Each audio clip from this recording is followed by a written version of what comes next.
Hello everyone, I welcome to all of you in this video. Student, आज इसकी video में हम बात करेंगे रेगुलर एग्ज़ाम्स की और रेगुलर वैकेंसीज़ की। अगर रेगुलर एग्ज़ाम अगर होते हैं तो वो कौन कौन से होते हैं, रेगुलर वैकेंसीज़ अगर आती हैं तो वो कौन कौन सी होती हैं, क्या जेकेएसएसबी जो एग्ज़ाम कंडक्ट करता है क्या वो रेगुलर बेसिस करता है, क्या वो जो वैकेंसी जेकेएसएसबी रिलीज़ करता है क्या वो रेगुलर बेसिस पे वैकेंसीज रिलीज़ की जाती हैं। स्टूडेंट्स, अगर आप इस चैनल पर नए हो, इस चैनल को सब्सक्राइब ज़रूर कर दें ताकि आपकी कोई भी क्यूरीज होगी उसका रिप्लाई जो है वो ज़रूर दिया जाएगा। तो आइए इस वीडियो को करते हैं स्टार्ट। अगर आप इस चैनल पर नए हो, चैनल को सब्सक्राइब जरूर कर लेना, नोटिफिकेशन बेल को भी ज़रूर ऑन कर लेना ताकि आपको हर एक अपडेट जो है हमारी तरफ से मिलता रहे। तो चलिए स्टार्ट करते हैं आज की ये क्लास। रेगुलर एग्ज़ाम्स का मतलब क्या हो गया? रेगुलर एग्ज़ाम्स का मतलब क्या है कि जो डेली बेसिस पे एग्ज़ाम्स होंगे उनकी बात कर रहे हैं? नहीं, हम यहाँ पे रेगुलर एग्ज़ाम्स की बात करेंगे। देखो, सबसे पहले मैं किसकी एग्जांपल रखूँ? जेकेएसएसबी की एग्जांपल रख लेते हैं क्योंकि जेकेएसएसबी का भी बच्चों को सुनने का इंतज़ार है। तो पहले हम जेकेएसएसबी के बारे में ही बात कर लेते हैं। तो वो जेकेएसएसबी क्या है? जेकेएसएसबी एक रिक्रूटिंग एजेंसी है। जितने भी जम्मू कश्मीर में डिफरेंट डिफरेंट डिपार्टमेंट में गैजेस्ट नॉन गेजेटेड वेस्ट जितनी भी वैकेंसीज होंगी वो क्या करेगा? डिपार्टमेंट जीएडी को रेफर करेगा। जीएडी क्या करेगा? फाइनेंस से अप्रूवल लेगा कि उनके पास इतनी वैकेंसीज को सैलरी देने के लिए पैसा है कि नहीं। फिर वो वैकेंसीज क्या की जाती हैं? रेफर कर दी जाती हैं जेकेएसएसबी के पास। तो जेकेएसएसबी उनको क्या करता है? एडवर्टीज करता है और उन पे ऊपर बच्चों के फॉर्म लेता है। फॉर्म लेने के बाद एग्जाम कंडक्ट करता है, रिजल्ट बना के वो क्या कर देता है? डिपार्टमेंट को दे देता है। तो वहां से फिर आगे का प्रोसेस शुरू हो जाता है। अब यहाँ पे है क्या जेकेएसएसबी रेगुलर वैकेंसीज रिलीज करता है?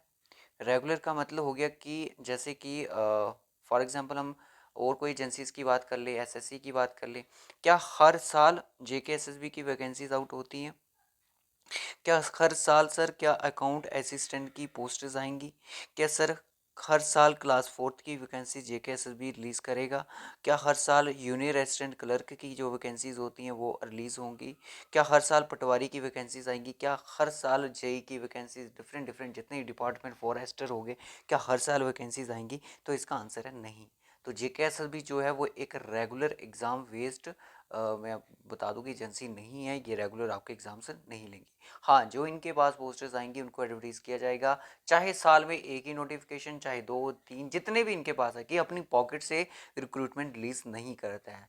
गो एडमिनिस्ट्रेशन द्वारा जितनी भी पोस्टेज वैकेंट होती हैं उनको कलेक्ट करके जीएडी कलेक्ट करता है, फाइनेंस के पास अप्रूवल करके देखता है कि अगर मान लो कि जीएडी को मिली डिफरेंट डिफरेंट डिपार्टमेंट से 700 पोस्टर्स मिल गई, ये 700 पोस्टर्स किसको दी जाएंगी? फाइनेंस डिपार्टमेंट को दी जाएंगी। फाइनेंस डिपार्टमेंट बोलेगा कि मेरे पास तो सिर्फ 600 बंदों को सैलरी देने के लिए है, 700 को मैं नहीं देता। तो ये क्या हो जाता है? यही वैकेंसीज किसके पास चली जाती हैं फिर? जीएडी के बारे में। जीएडी क्या करता है? रेफर करता है जेकेएसबी को कि इन 600 वैकेंसीज को आप क्या करो, क्या करो, एडवर्टीज करो और बच्चों से इनके फॉर्म लो। तो जेकेएसबी एज पर द पोस्ट के रिगार्डिंग ही और पेपर का लेवल रखा जाता है और सिलेबस भी उसी हिसाब से रखा जाता है। और रेगुलर सिलेबस भी हमारे जम्मू कश्मीर में नहीं है। मैं पहले आपको बता दूं कि रेगुलर सिलेबस होना, रेगुलर का मतलब ये हो गया, सिंपल सी बात है। अगर रेगुलर का मतलब ये हो गया, देखो रेगुलर तो हर कोई, अगर हम एजेंसी की डिफरेंट डिफरेंट स्टेट्स में बात कर लें तो ऐसा तो नहीं होता कि हर साल वैकेंसीज आती हैं, तो ऐसा बिल्कुल नहीं है।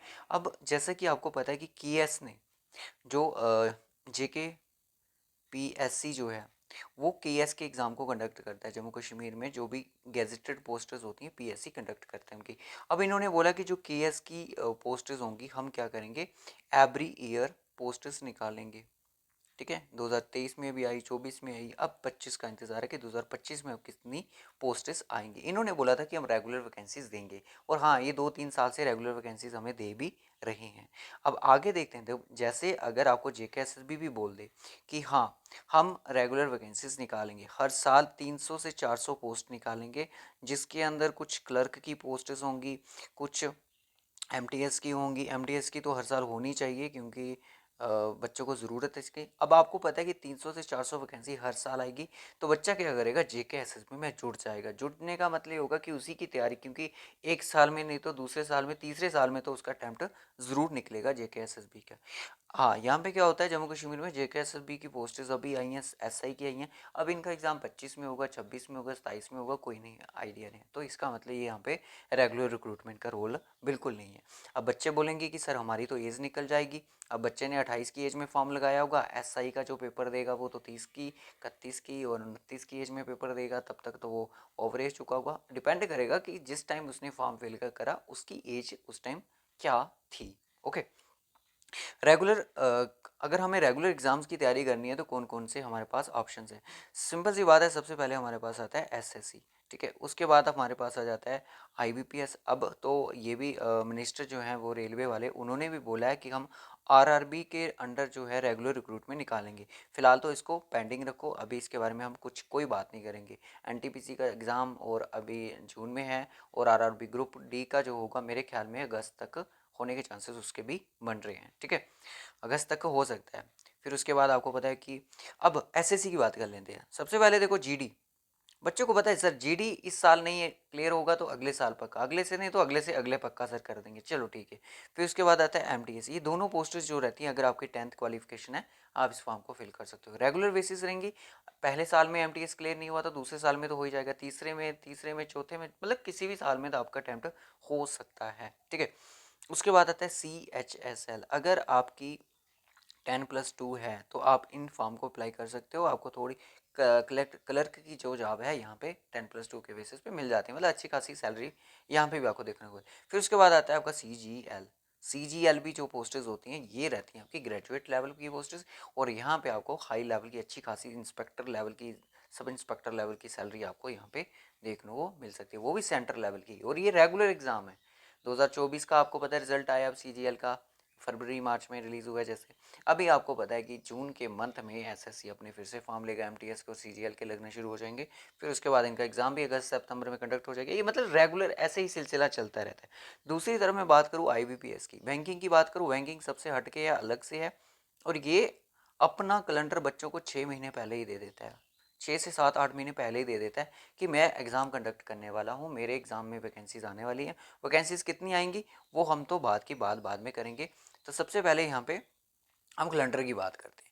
कैलेंडर जे आईबीपीएस क्या करता है कि 7 से 8 महीने पहले बच्चों को कैलेंडर दे देता है। अब ये नहीं है कि जेकेएसएस भी 1 महीने पहले कैलेंडर देता है तो आईबीपीएस बैंकिंग भी आपको 1 महीना पहले, बच्चों को ये पहले बोल देता है कि 7 से 8 महीने, मतलब जी जनवरी में इसका कैलेंडर आ जाता है, और उस एग्ज़ाम का जो सिलसिला वो अगस्त से शुरू हो जाता है, जुलाई अगस्त से कह सकते हैं कि शुरू हो जाता है। अब आपको पता है कि आईबीपीएस आरआरबी पीओ का एग्ज़ाम है पहले, फिर उसके बाद क्लैरिकल का होगा, फिर आईबीपीएस आ जाएगा, फिर उसके बाद आपको पता है आरबीआई के एग्ज़ाम्स होंगे, फिर एसबीआई के होंगे। तो ये सिलसिला मतलब कि हर साल चलता है, ठीक है। ये रेगुलर रिक्रूटमेंट है। अगर पहले साल में आपका क्लियर नहीं होता है दूसरे साल में हो जाएगा, दूसरे में नहीं तो तीसरे में तो पक्का हो ही जाएगा अगर आप मेहनत कर रहे हो। जेकेएसएसबी का इस फॉर्म, अब बच्चे कुछ ऐसे भी हैं जिन्होंने 2022 में फॉर्म लगाया था, 25 चल रहा है अभी तक एग्ज़ाम नहीं हुआ, ठीक है। 25 चल रहा है एग्ज़ाम नहीं हुआ। अगर बच्चों को आपको लग रहा है कि मुझे जेकेएसएसबी करना है तो आप एमटीएस को अपना टारगेट बना लो, सीजीएल को अपना टारगेट बना लो, कि इनकी तैयारी करते रहो, इनकी रीजनिंग और मैथ इंग्लिश पढ़ते रहो, तो इनकी साथ साथ आपका जेकेएसएस भी होता चलेगा। कल से अगर कोई वैकेंसीज आएगी कंप्यूटर एक्स्ट्रा पढ़ना है तो कंप्यूटर एक्स्ट्रा पढ़ना ही क्यों है, सीजीएल मेंस में तो कंप्यूटर देना ही पड़ता है, तो इसलिए मतलब ये जेकेएसएस भी हो जाता है। मोरा सीजीएल को सीएचएसएल ऐसे एग्जाम्स को अगर टारगेट करोगे तो ये हो जाएगा, ठीक है। मेंस एग्जाम क्यों होता है, क्योंकि आपको पता है सेंट्रल लेवल का एग्जाम है, तो वन डे एग्जाम, एक ही एग्जाम पे सिलेक्शन करना पॉसिबल नहीं होता, मतलब कि मेरिट भी उनको देखना पड़ता है, ठीक है।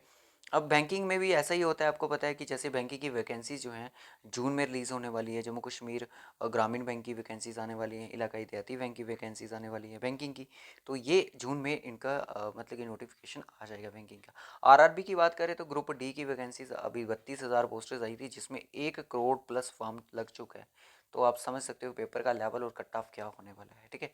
इसमें भी आपका एक ही एग्ज़ाम होगा। एनटीपीसी आपको पता है जून में है। तो ये रहती हैं कुछ मतलब जो एजेंसीज हैं। हाँ, आपका यूपीएससी भी है जो कि रेगुलर वैकेंसीज हैं, रेगुलर हर साल वैकेंसीज आती हैं, हर साल बच्चे आईएएस आईपीएस बनते हैं।